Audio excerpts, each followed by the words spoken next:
नमस्कार, आप देख रहे हैं खबरदार। मैं हूं आपके साथ चित्रा त्रिपाठी। क्या उत्तर प्रदेश जनसंख्या नियंत्रण कानून लागू करने वाला देश का पहला राज्य होगा? ये सवाल इसलिए क्योंकि उत्तर प्रदेश के विधि आयोग ने जनसंख्या नियंत्रण कानून का ड्राफ्ट तैयार कर लिया है। अगर इस ड्राफ्ट के आधार पर उत्तर प्रदेश सरकार कानून बनाती है तो दो बातें होंगी। पहली ये कि एक या दो बच्चों वाले माता पिता को इनाम मिलेगा और दूसरी ये कि दो से ज्यादा बच्चों वालों को सजा मिलेगी। और ये कैसे होगा? राज्य विधि आयोग ने इसका पूरा खाका तैयार करके अपनी वेबसाइट पर डाल दिया है, जिसमें दिए गए सुझावों को दो कैटेगरी में बांटा गया है। पहली कैटेगरी में दो बच्चों के मानदंड का उल्लंघन करने वालों को सजा का प्रावधान है और सुझाव ये हैं कि कानून लागू होने के बाद जो दो बच्चों से ज्यादा बच्चे पैदा करेगा उसे सरकारी नौकरियों में आवेदन का मौका नहीं मिलेगा। अगर कोई पहले से ही सरकारी नौकरी में है तो उसका प्रमोशन और बर्खास्त करने की भी सिफारिश है। इसके अलावा 77 सरकारी योजनाओं और अनुदान का लाभ भी नहीं मिलेगा। दो से ज्यादा बच्चे पैदा करने पर स्थानीय निकाय चुनाव लड़ने से रोकने की भी सिफारिश की गई है। साथ ही कानून लागू होने के बाद कोई स्थानीय निकाय प्रतिनिधि तीसरी संतान पैदा करता है तो उसका निर्वाचन रद्द कर दिया जाएगा। अब आपको दूसरी कैटेगरी में दिए गए सुझावों के बारे में जानकारी देते हैं, जिनमें इनाम और प्रोत्साहन की सिफारिश की गई है। जैसे कि स्वैच्छिक नसबंदी कराने वाले सरकारी कर्मचारियों को पूरी सेवा के दौरान 2 बार अतिरिक्त वेतन वृद्धि और प्रमोशन दिया जाएगा। इसमें सरकारी आवासीय योजनाओं में छूट और पीएफ में छूट जैसे प्रावधान भी शामिल हैं। 2 बच्चों वाले दंपति अगर सरकारी नौकरी में नहीं है तो उन्हें पानी, बिजली, हाउस टैक्स, होम लोन में छूट व अन्य सुविधाएं देने का प्रस्ताव है। वहीं एक संतान पर खुद से नसबंदी कराने वाले अभिभावकों के बच्चे को 20 साल तक मुफ्त इलाज, ग्रेजुएशन तक मुफ्त शिक्षा और सरकारी नौकरियों में प्राथमिकता देने की सिफारिश भी की गई है।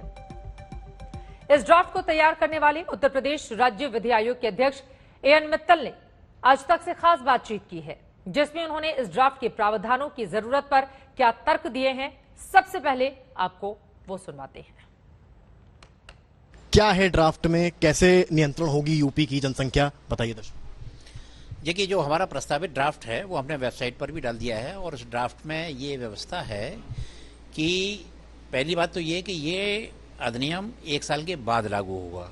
इसका उद्देश्य ये है कि अधिनियम पारित होने के बाद या उसके समय अगर कोई महिला गर्भवती है तो उसके अधिकारों को उससे वंचित ना किया जाए।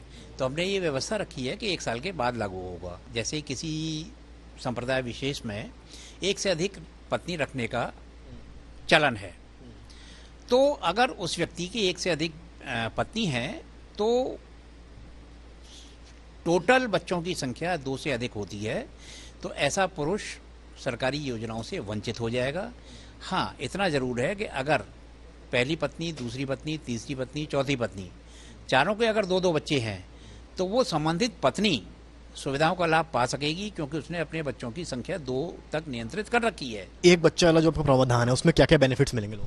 देखिए, एक बच्चे वाला प्रावधान ये है कि जो बीपीएल परिवार है वो एक बच्चे के बाद अगर नसबंदी करा लेता है तो उसको 1 लाख रुपया एक मुश्त पैसा दिया जाएगा। दूसरा, ग्रेजुएशन तक उस बच्चे की पूरी शिक्षा, चिकित्सा वो राज्य सरकार करेगी। और जो टेक्निकल कोर्सेज हैं जैसे एमबीए है, आपका बीटेक है या मेडिकल है, तो ऐसे बच्चों को दाखिले में वरीयता दी जाएगी। अगर कोई इन चीज़ों को नहीं मानता है और बेनिफिट भी ले लेता है तो उसके अगेंस्ट क्या कार्रवाई होगी? नहीं, देखिए, अगर कोई व्यक्ति इन बातों को नहीं मानता है तो सबसे पहले तो ये है कि उसके जो इंसेंटिव्स हैं वो सब विड्रॉ कर दिए जाएंगे और इसमें कोई दंडात्मक प्राविधान नहीं रखा है हमने। एक तबका होगा जो आपके इस डिसीजन से शायद नाखुश होगा, विपक्ष भी सवाल उठाएगा, तो एज अ कैसे डील करेंगे? हमारा प्रयास ये होगा कि कोई भी नाखुश ना हो और अगर आप सरकार के साथ कदम से कदम मिला करके चलेंगे, सरकार के साथ कंधे से कंधा मिला करके चलेंगे, प्रदेश के टैक्स पेयर के साथ कंधे से कंधा मिला करके चलेंगे, तो आपको किसी प्रकार की कोई परेशानी नहीं होगी। और अगर आप विपरीत दिशा में ही चलेंगे तो आपकी मर्जी।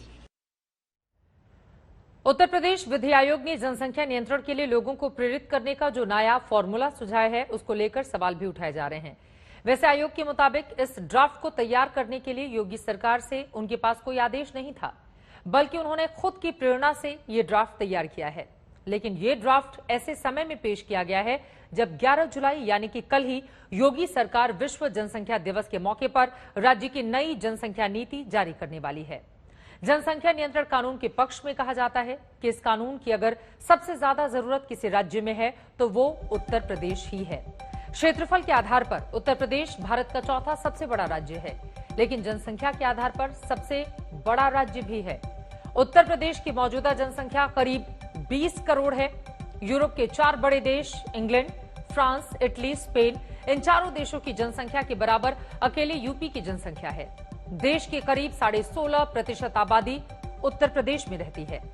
जनसंख्या नियंत्रण कानून के लिए तर्क दिया जाता है कि उत्तर प्रदेश में जनसंख्या की वृद्धि दर को कम किया जाना जरूरी है। अभी उत्तर प्रदेश की प्रजनन दर वर्तमान में 2.9 है। योगी सरकार का लक्ष्य है कि यह दर 2.1 से कम होनी चाहिए, लेकिन क्या वाकई ये लक्ष्य इतना बड़ा और मुश्किल है जिसके लिए जनसंख्या नियंत्रण कानून बनाना पड़े? इस सवाल के तथ्यात्मक विश्लेषण पर आधारित हमारी ये रिपोर्ट आपके मन में उठ रहे तमाम सवालों का जवाब दे देगी।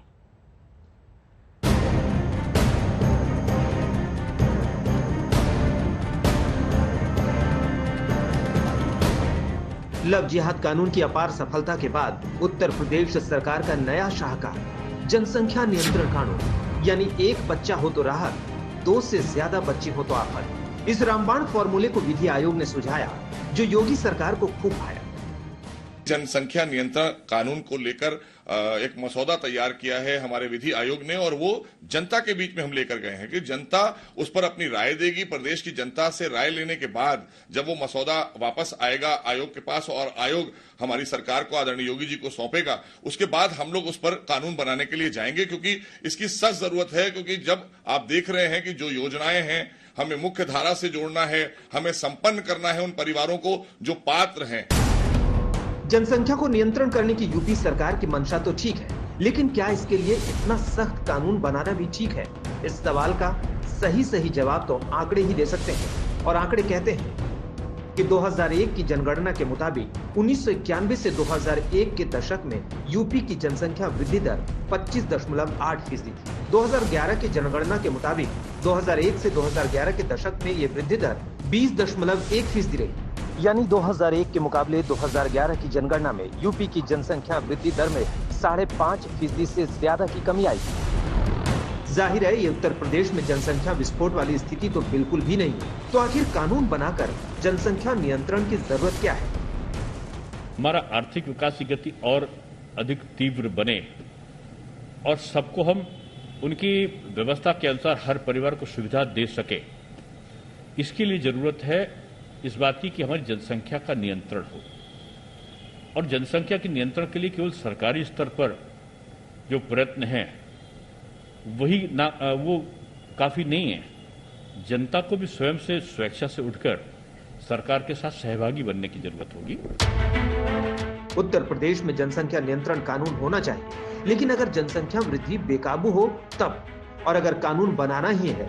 2011 की जनगणना के आंकड़े बताते हैं कि जनसंख्या वृद्धि दर के मामले में उत्तर प्रदेश कई राज्यों से पीछे है।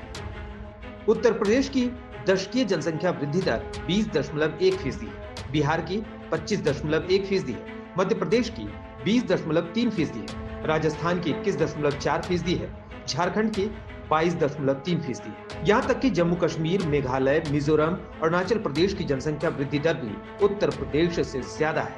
इन सभी राज्यों की वृद्धि दर राष्ट्रीय औसत से भी ज्यादा है, जबकि उत्तर प्रदेश की जनसंख्या वृद्धि देश की 17.64% वृद्धि दर से ज्यादा है। ऐसे में सवाल तो उठेगा ही कि जनसंख्या नियंत्रण कानून की जरूरत उत्तर प्रदेश सरकार को ही क्यों महसूस हो रही है? ये चुनाव नजदीक क्योंकि आ रहा है उत्तर प्रदेश में, और उसमें जैसे तैसे करके ऐसा मुद्दा लाया जाए जिससे आप पोलराइजेशन करने, समाज को धर्म के आधार पर बांटने का काम करे, इस तरह का कुछ न कुछ बहाना ढूंढ रहे हैं। मैं तो नहीं समझता हूं कि उसके अलावा कुछ और है। जनसंख्या नियंत्रण पर बात कर रहे हैं, लेकिन आप मुद्दे से क्यों भटका रहे हैं उत्तर प्रदेश को? आप जब 17 में चुनाव लड़कर के आए थे, 17 का आपका घोषणा पत्र कहां, संकल्प पत्र कहां है? कितनी स्मार्ट सिटी बनी है, कितने एक्सप्रेसवे बन गए? योगी सरकार कह रही है कि जनसंख्या नियंत्रण राज्य की जरूरत है। विपक्ष कह रहा है कि ये बीजेपी की चुनावी धुन है। वैसे उत्तर प्रदेश में मुसलमानों की आबादी से जोड़कर राजनीति करने का पुराना इतिहास है। अक्सर ये दावा किया जाता है कि मुस्लिमों की आबादी हिंदुओं के मुकाबले बहुत तेजी से बढ़ रही है, लेकिन क्या वाकई ऐसा है? साल 2001 में उत्तर प्रदेश में 80.61% हिंदू थे, जबकि आबादी 2011 में घटकर 79.73% हो गई। जबकि इसी दौरान मुसलमानों की आबादी 18.50% से बढ़कर 19.26% हो गई। लेकिन उत्तर प्रदेश में हिंदू मुस्लिम आबादी के घटने बढ़ने का एक और पहलू भी है। उत्तर प्रदेश में 2001 के मुकाबले 2011 में हिंदुओं में प्रजनन दर 4.1% से घटकर 2.6% हो गई। इसी दौरान मुसलमानों में भी प्रजनन दर 4.8% से 2.9% हो गई। यानी उत्तर प्रदेश में हिंदू मुस्लिम दोनों समुदाय में प्रजनन दर घटी। जनसंख्या के अनुपात के आधार पर भी देखें तो मुसलमानों की प्रजनन दर इतनी ज्यादा नहीं है। तो फिर एक बार सवाल उठता है कि यूपी में जनसंख्या नियंत्रण कानून की जरूरत क्यों पड़ी, वो भी चुनाव से ऐन पहले। इस समय जनसंख्या को लेकर दो प्रकार की समस्याएं भारत में हैं। एक तो ओवर पॉपुलेशन और दूसरा डेमोग्राफिक इम्बैलेंस। ये दोनों ही समस्याएं देश के लिए खतरा निर्माण कर रही है। इसलिए मैं समझता हूं ये स्वागत योग्य कदम है। इस पर कोई राजनीति नहीं करनी चाहिए। एक हिंदुस्तानी जिसको थोड़ा बहुत भी इल्म होगा वो इस बात का इल्म रखेगा कि जनसंख्या नियंत्रण का जो कानून है वो सिर्फ सूबा उत्तर प्रदेश का मसला नहीं है, बल्कि पूरे हिंदुस्तान का मसला है। और इसको सिर्फ और सिर्फ 2022 के चुनावी नताइज को और चुनावी अपने फायदे को मद्देनजर रखते हुए जिस तरीके से पेश किया जा रहा है, ये सिर्फ और सिर्फ आवाम को गुमराह करने के लिए पेश किया जा रहा है। जनसंख्या नियंत्रण कानून और उत्तर प्रदेश में उसके ऐलान की टाइमिंग को लेकर उठ रहे सियासी सवालों को अगर नजरअंदाज भी कर दें तो भी ये सवाल पूछा ही जाना चाहिए कि क्या जनसंख्या नियंत्रण के लिए कानून का डंडा चलाना इतना जरूरी है? समर्थ श्रीवास्तव के साथ कुमार अभिषेक, लखनऊ, आज तक। उत्तर प्रदेश में जनसंख्या नियंत्रण कानून की जरूरत पर सरकार के अपने तर्क हैं, लेकिन जानकार एक तर्क देते हैं और वो ये है कि जब उत्तर प्रदेश में प्रजनन की दर पहले से ही 2 के आसपास है तो फिर 2 बच्चों की सीमा तय करने वाला कानून बनाने की जरूरत क्यों है? वैसे देश के 9 राज्यों में 2 चाइल्ड पॉलिसी के प्रयोग पहले से ही चल रहे हैं। 2 चाइल्ड पॉलिसी के तहत ओडिशा, बिहार, उत्तराखंड, गुजरात, मध्य प्रदेश और छत्तीसगढ़ में स्थानीय निकाय चुनाव लड़ने की इजाजत नहीं है, जबकि महाराष्ट्र, राजस्थान, मध्य प्रदेश और छत्तीसगढ़ में ऐसे शख्स को राज्य सरकार की नौकरियों में कोई पद नहीं मिल सकता है जिसके 2 से ज्यादा बच्चे हों। मध्य प्रदेश और छत्तीसगढ़ में यह नीति न्यायिक सेवाओं में भी लागू है। लेकिन अगर उत्तर प्रदेश सरकार में जनसंख्या नियंत्रण कानून लागू होता है तो ऐसा करने वाला वो देश का पहला राज्य होगा। वैसे उत्तर प्रदेश की पहल पर अब देश भर में जनसंख्या नियंत्रण कानून लागू करने की मांग भी उठने लगी है। साल 2019 में स्वतंत्रता दिवस पर प्रधानमंत्री नरेंद्र मोदी ने भी जनसंख्या नियंत्रण की जरूरत बताई थी। देखिए, बेतहाशा जो जनसंख्या विस्फोट हो रहा है, ये जनसंख्या विस्फोट हमारे लिए, हमारी आने वाली पीढ़ी के लिए अनेक नए संकट पैदा करता है। हमारे देश में आज भी स्वयं प्रेरणा से एक छोटा वर्ग परिवार को सीमित करके अपने परिवार का भी भला करता है और देश का भला करने में बहुत बड़ा योगदान देता है। ये सब सम्मान के अधिकारी हैं, ये आदर के अधिकारी हैं, जिनका उनका जितना सम्मान करें, छोटा परिवार रख के भी वो देशभक्ति को ही प्रकट करते हैं। तो छोटा परिवार रखना भी देशभक्ति है। प्रधानमंत्री नरेंद्र मोदी को आपने सुना। अब एक वर्ग ये उम्मीद जता रहा है कि उत्तर प्रदेश के बाद पूरे देश का एक जनसंख्या नियंत्रण कानून होना चाहिए। मगर ये बात समझने वाली है कि क्या वास्तव में भारत में जनसंख्या विस्फोट हो रहा है? इसका जवाब जानने के लिए आपको भारत की जनसंख्या से जुड़े विश्व बैंक के आंकड़ों पर गौर करना चाहिए। पहली बात तो यह है कि भारत में जनसंख्या में वृद्धि की दर बढ़ी नहीं बल्कि घट रही है। 1990 में यह दर 2.07% थी, जो कि 2018 में 1.02% हो चुकी है। वहीं दूसरी बात यह है कि भारत में जनसंख्या वृद्धि दर दुनिया की औसत दर से कम है।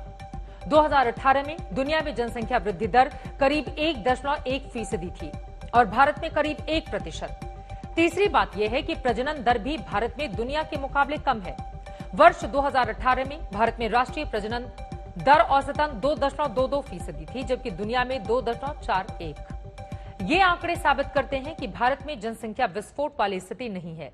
जनसंख्या बढ़ रही है, लेकिन इसकी रफ्तार लगातार कम होती गई है और इसके लिए किसी कानून की जरूरत नहीं पड़ी। ये लोगों में परिवार नियोजन को लेकर बढ़ती जागरूकता और सरकारी नीतियों का असर है। इसको इस तरह से भी आपको समझना चाहिए कि भारत में वर्ष 1961 में महिलाएं औसतन 5.9 बच्चों को अपने जीवन काल में जन्म दे रही थीं। 1975 में एक महिला औसतन 5.19% बच्चों को जन्म दे रही थी। वर्ष 1978 आते आते ये संख्या 5 से कम हो गई। 1991 में प्रजनन दर 4 से कम हो गई। 2001 में ये औसत 3 के करीब ही रह गया। 2011 में ये घटकर 2.5 के करीब हो गया और अब ये 2 के करीब रह गया है। यानी कि मतलब साफ है, जनसंख्या में वृद्धि दर कम हो रही है। कुछ लोग चीन का उदाहरण देकर भारत में जनसंख्या नियंत्रण कानून की वकालत करते हैं, लेकिन वो ये बात नहीं बताते कि चीन ने एक बच्चे की नीति तब लागू की थी जब वहां जनसंख्या नियंत्रण बेकाबू हो गया था। वर्ष 1957 में चीन में एक महिला औसतन 6.21 बच्चे को जन्म दे रही थी। 1963 में ये 7.41 पर जा पहुंचा था। जब चीन ने 1979 में एक बच्चे की नीति को लागू किया, तब भी वहां पर प्रजनन दर 3 से ज्यादा की थी।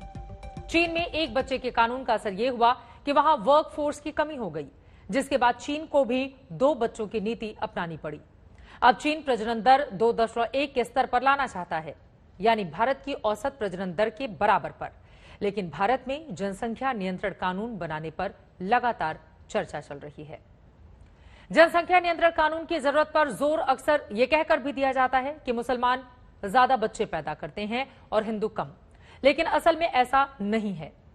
2001 के मुकाबले 2011 में हिंदुओं की जनसंख्या में वृद्धि की दर 3.16% की गिरावट देखी गई थी, जबकि इसी दौरान मुसलमानों की जनसंख्या में बढ़ोतरी की दर में गिरावट 4.9% की रही। ये आंकड़े बताते हैं कि हिंदुओं के मुकाबले मुसलमानों में जनसंख्या बढ़ोतरी की दर में तेज गिरावट हुई है। इसके बावजूद मुसलमानों की जनसंख्या में वृद्धि की दर हिंदुओं के मुकाबले ज्यादा है। ये भी सच है, लेकिन दुर्भाग्य से सियासत के मंच से इन तथ्यों को ऐसे तोड़ मरोड़ कर पेश किया जाता है कि सिर्फ अर्ध सत्य ही बाहर आ पाता है। यूपी में जनसंख्या नियंत्रण कानून पर कल योगी आदित्यनाथ बड़ा ऐलान करेंगे, जिसे आगामी विधानसभा चुनावों से भी जोड़कर देखा जा रहा है। वैसे चुनाव की बात चल ही रही है, तो आपको यूपी ब्लॉक प्रमुख चुनावों का रिजल्ट भी बता देते हैं। इन चुनावों में बीजेपी ने बड़ी जीत दर्ज की है।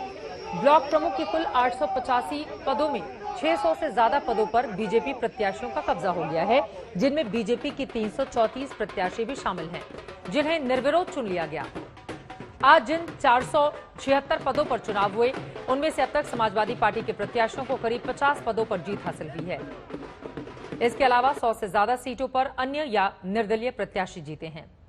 उत्तर प्रदेश के मुख्यमंत्री योगी आदित्यनाथ ने जीते हुए प्रत्याशियों को बधाई दी है और इसे यूपी में बीजेपी की लोकप्रियता का सबूत बताया है। जो मंत्र आदरणीय प्रधानमंत्री जी ने आज से 7 वर्ष पहले इस देश को सबका साथ सबके विकास के रूप में दिया था, केंद्रीय नेतृत्व के मार्गदर्शन में प्रदेश संगठन और सरकार ने मिलकर के जन जन तक उन योजनाओं को बिना भेदभाव के पहुंचाने का कार्य किया। त्रिस्तरीय पंचायत चुनाव के परिणाम उसके जीवंत उदाहरण है। यूपी ब्लॉक प्रमुख के छोटे से चुनाव में वहीं बड़ी हिंसा भी देखी गई है। आज 11 बजे से 3 बजे तक की वोटिंग के दौरान 15 जिलों में हिंसा की घटनाएं दर्ज हुई हैं। कहीं प्रत्याशियों के बीच मारपीट, कहीं कहासुनी, कहीं हाथापाई और इटावा में तो हंगामा कर रहे लोगों ने एसपी सिटी को थप्पड़ ही मार दिया। छोटे चुनावों में बड़ी हिंसा की तस्वीरें हैरान भी करती हैं और परेशान भी करती हैं।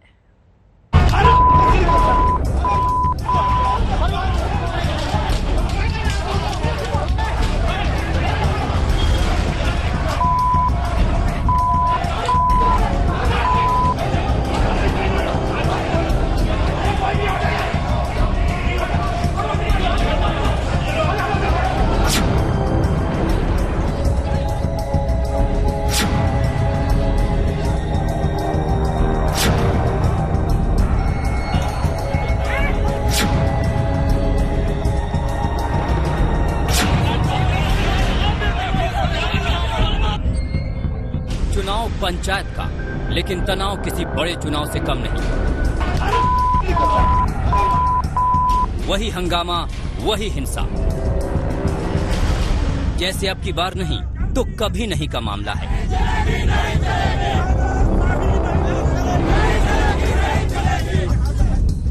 जी हां, ये तस्वीरें ब्लॉक प्रमुख के चुनाव की हैं, जहां शहर शहर आग लगी, हंगामा बरपा, लाठियां बरसी।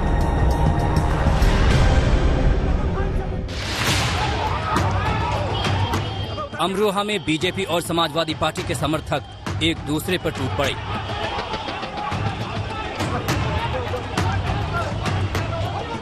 थोड़ी देर बाद पुलिस टीम को भी हंगामा ब्रिगेड पर टूटना पड़ा।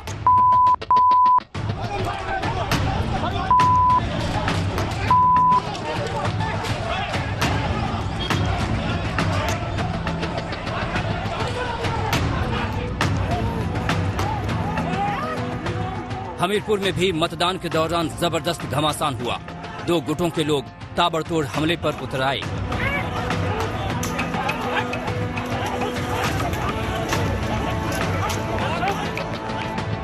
बाराबंकी का हाल भी अलग नहीं था। और अब बात करेंगे एक देश एक विधान की। आजादी के 73 साल बाद भी हमारे देश में विवाह, तलाक और जमीन जायदाद के कानून हर नागरिक के लिए एक समान नहीं है। धर्म के आधार पर अपने अपने कानून हैं। इसको लेकर देश में जमकर सियासत होती रही है, लेकिन दिल्ली हाईकोर्ट ने एक मामले की सुनवाई के दौरान बहुत ही क्रांतिकारी फैसला सुनाया है, जिसमें उसने कहा है कि देश में यूनिफॉर्म सिविल कोड यानी समान नागरिक संहिता होनी चाहिए। सुनवाई करते हुए जस्टिस प्रतिभा एम सिंह ने कहा है कि संविधान में जो उम्मीद समान नागरिक संहिता को लागू करने के लिए जताई गई है, उसे अब हकीकत में बदलने की जरूरत है।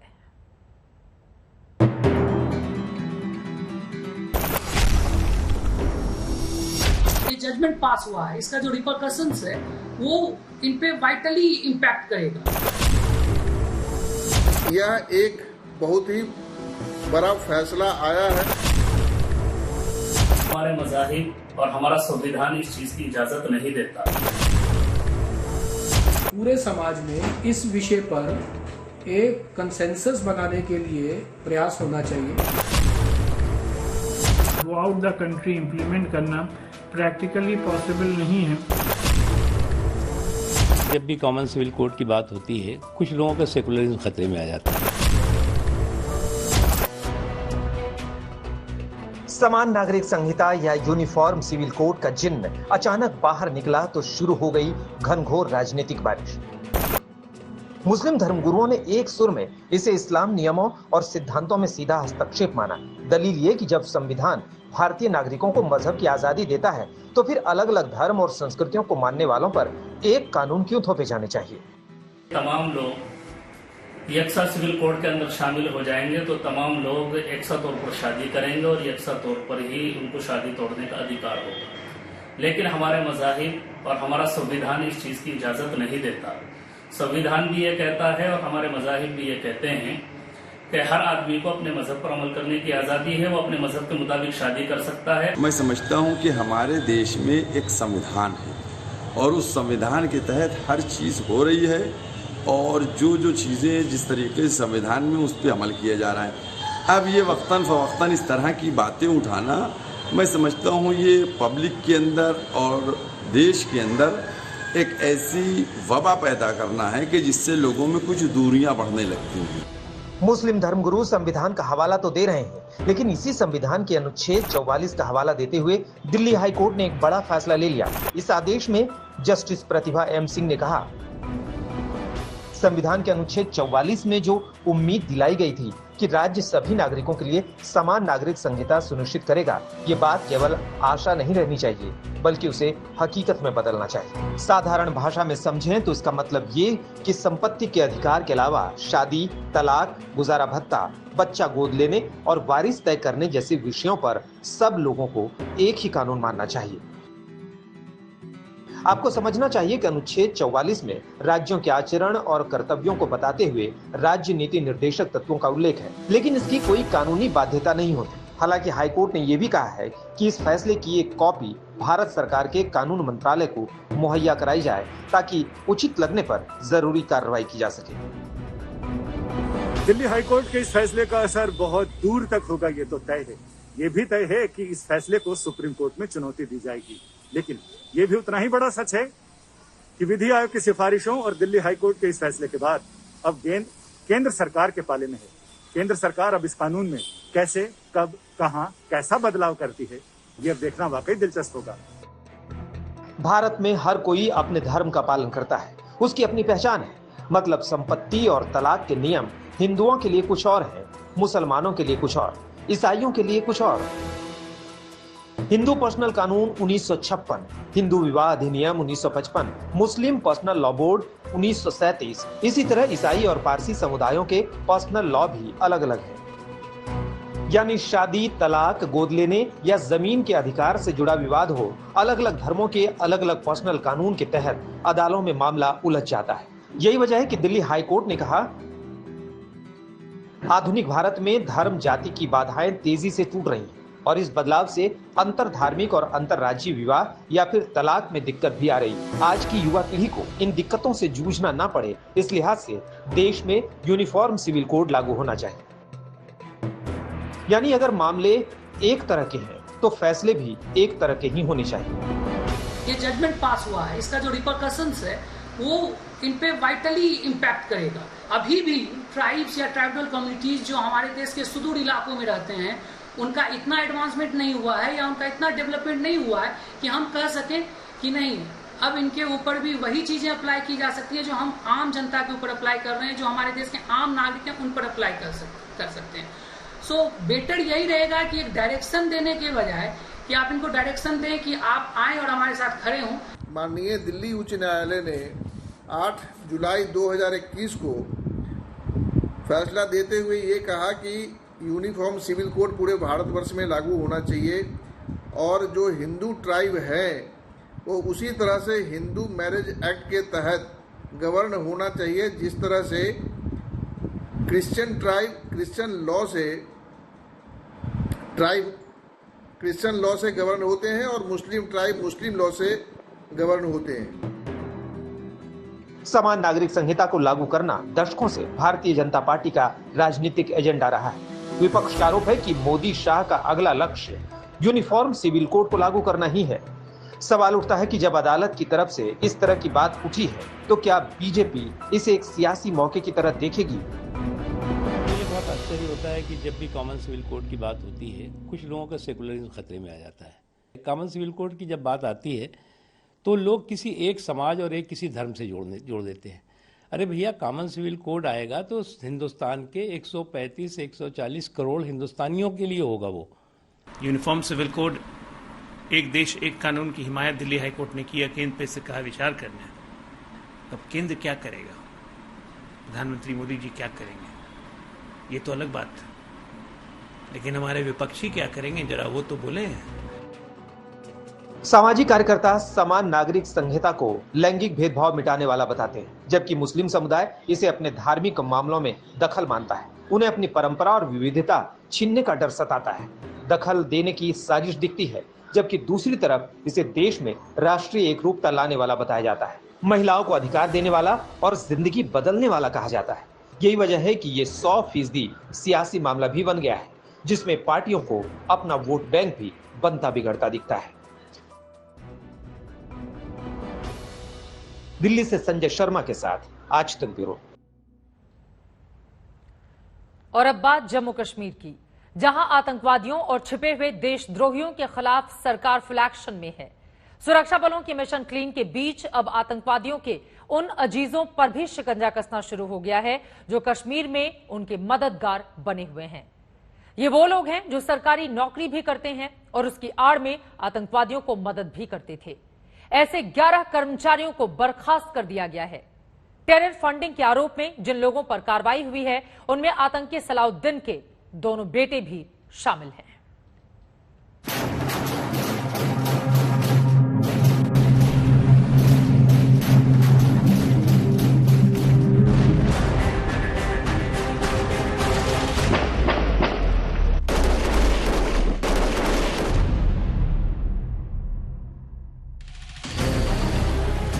जम्मू कश्मीर में आतंकवादियों के बुरे दिन तो पहले ही आ गए थे।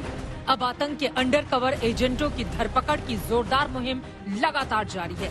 एक एक कर सिस्टम और सरकारी तंत्र में छिपे हुए देश के दुश्मनों को तलाशा जा रहा है, जो पगार तो सरकार की लेते थे लेकिन काम आतंकियों के लिए करते थे।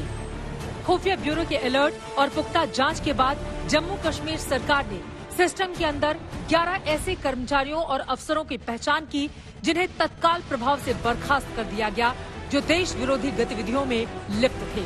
आपराधिक मुकदमा दर्ज हुआ 100 अलग। बर्खास्त किए गए 11 कर्मचारियों में से 4 अनंतनाग, 3 बडगाम, 1 बारामूला, श्रीनगर, पुलवामा और कुपवाड़ा से हैं। इनमें से 4 शिक्षा विभाग में, 2 जम्मू कश्मीर पुलिस में और 1 कृषि कौशल विकास, बिजली, शेरे कश्मीर अस्पताल और स्वास्थ्य विभाग में तैनात थे। जरा सोचिए, छिपे हुए दुश्मन कितने घातक होंगे और कितना नुकसान पहुंचाया होगा इन्होंने।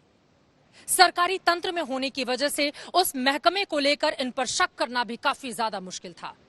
आज तक को मिली एक्सक्लूसिव जानकारी के मुताबिक इन्होंने खुफिया जानकारियां आतंकवादियों को मुहैया करवाई हैं। बड़ी खबर यह भी है कि आतंकी कनेक्शन और टेरर फंडिंग के मामले में आतंकी सरगना सैयद सलाउद्दीन के दोनों बेटों सैयद शकील अहमद और शादिर यूसुफ को भी बर्खास्त कर दिया गया है। शकील अहमद श्रीनगर के शेरे Kashmir institute of medical sciences में काम करता था, वहीं शाहिद यूसुफ श्रीनगर में कृषि विभाग में काम करता था। सलाउद्दीन के 2 बेटों को टेरर कनेक्शन में बर्खास्त किया गया है। एकता और अखंडता को अगर देश के खतरा होगा तो फिर वो आदमी नहीं बख्शा जाएगा, वो कोई हो। आपने ये कहा। हाँ, जम्मू कश्मीर में सुरक्षा की स्थिति बहुत नियंत्रण में, फोर्सेस का पूरी तरह से अपर हैंड है। पिछले 4-5 दिनों में देखिए तो जो लिस्टेड मिलिटेंट्स हैं उनको पुलिस और फोर्सेस ने मिलकर के एलिमिनेट किया है। कोऑर्डिनेशन बहुत अच्छा है। सरकारी सिस्टम में आतंक के अंडरकवर एजेंटों की गद्दारी की साजिश का मॉड्यूल दंग कर देने वाला है।